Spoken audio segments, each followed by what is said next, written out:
Welcome to our guide on how to properly inflate your car tires for optimal performance and safety.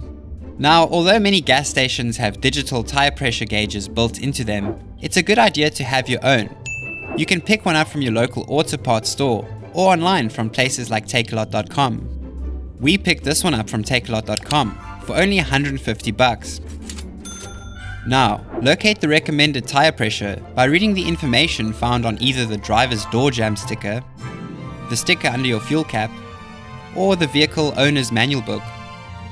This information will give you your car's correct pressure level for both front and rear tires. Here's a pro tip.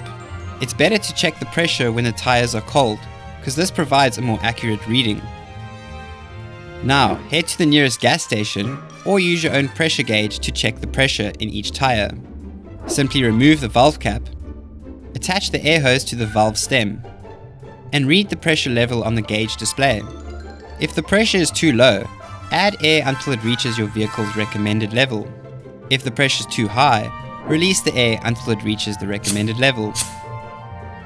If you hear any air escaping, it's likely because you're not pressing the air hose down firmly enough, or it's not connected properly to the valve stem.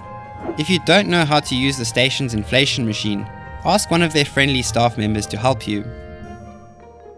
After inflating or deflating, check the pressure again on your own tire pressure gauge and make sure it matches the recommended level.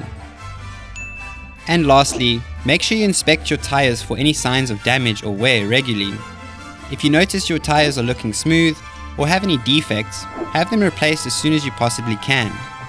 This can help prevent accidents as well as improve the overall performance of your vehicle.